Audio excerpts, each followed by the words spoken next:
It's just me and you. Salut mon petit Nobel, c'est Théo de Nobel Class, bienvenue dans la deuxième vidéo de cours sur le dénombrement et la récurrence. Aujourd'hui on parle de la récurrence. Alors première notion à bien comprendre, qu'est-ce que le but d'une récurrence? Qu'est-ce qu'on essaye de faire avec une récurrence? Eh bien on essaye de montrer qu'une propriété est vraie pour n'importe quel rang. Le but de la récurrence, c'est donc de montrer qu'une propriété est vraie pour n'importe quel rang. Et comment est-ce qu'on va faire pour montrer ça? Eh bien on va le faire en 3 étapes. Tout d'abord l'initialisation, ensuite l'hérédité et ensuite la conclusion. En gros, pour te donner l'idée, dans l'initialisation, on va montrer que la propriété est vraie pour un certain rang n. Puis, dans l'hérédité, on va montrer qu'elle est aussi vraie pour un rang n plus 1. Ça va nous permettre quoi? Ça va nous permettre de dire que notre propriété est vraie pour un rang n, quel qu'il soit. Donc par exemple, on peut prendre le rang 10.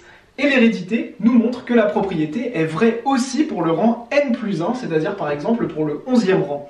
On a donc montré que la propriété est vraie pour le rang 10 et le rang 11, mais si je reprends le rang 11 dans mon initialisation, donc au rang n, eh bien mon hérédité a montré qu'elle est aussi vraie pour le rang n plus 1, c'est-à-dire pour le rang 12. Elle est donc aussi vraie pour le rang 12. Et si je repars du rang 12 en initialisation et que je dis qu'en rang n plus 1 elle est aussi vraie, c'est-à-dire en rang 13, eh bien on sait qu'elle est vraie aussi pour le rang 13, etc., etc. Donc le fait de montrer une propriété en initialisation au rang n et en hérédité au rang n plus 1, ça nous permet de dire comme ça par effet domino que notre propriété est vraie pour n'importe quel rang n. Et donc c'est ça la récurrence, c'est de montrer qu'une propriété est vraie pour un certain rang, quel qu'il soit, et pour le rang qui est juste au-dessus. Donc quel que soit le rang qu'on prend, eh bien la propriété sera vraie pour le rang qui est au-dessus également, et on peut comme ça par effet domino montrer que notre propriété est vraie pour n'importe quel rang n. Et c'est pour ça qu'on fait une récurrence en 3 étapes, avec l'initialisation, l'hérédité, et on finit par la conclusion. Du coup, on retrouve ici les 3 étapes de ma récurrence, et donc dans l'initialisation, le but, ça va être de montrer que la propriété est vraie pour un certain rang. Ce qu'on fait souvent dans les exercices, c'est qu'on prend le premier rang qu'on nous donne. Par exemple, si on a une suite définie à partir du rang n égale 0, eh bien on va essayer de montrer que la propriété est vraie au rang 0. Le but de l'initialisation, c'est donc de montrer que la propriété au rang 0, P de 0, ou que la propriété au rang 1, si on n'a pas P de 0, mais P1, est vrai. Donc le but de l'initialisation, c'est de montrer que la propriété est vraie pour un certain rang. Ensuite, dans l'hérédité, l'idée, ça va être de dire, bon bah ok, on a vu que la propriété est vraie pour un rang n, et maintenant, comme je te l'ai expliqué avant, on va le montrer pour un rang n plus 1.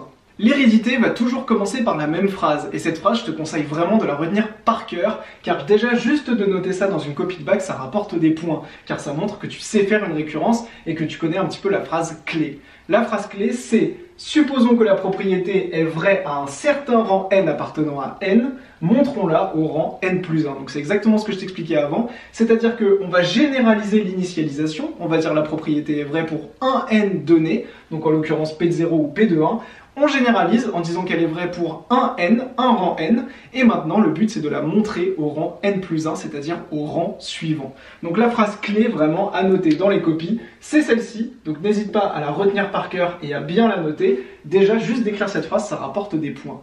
Ensuite, au niveau du calcul, ce qu'on va faire, c'est qu'on va repartir de l'hypothèse de récurrence, c'est ce qu'on nous donne dans l'énoncé, c'est-à-dire la propriété P au rang n, donc qu'on généralise puisqu'on dit que la propriété est vraie à un certain rang n, donc on repart de ça qu'on appelle l'hypothèse de récurrence. Et ensuite l'idée avec les calculs, c'est de l'élever au rang n plus 1 et de vérifier que la propriété est vraie. Une fois qu'on a montré l'hérédité, on peut tout de suite passer à la conclusion en disant que donc la propriété est vraie pour tout n appartenant à n. On a fini la première partie du cours. Pour voir le cours en intégralité et t'entraîner avec moi sur des exercices corrigés, viens sur novelclass.com et tu vas réussir tous tes examens cette année. Je te mets le lien dans la description.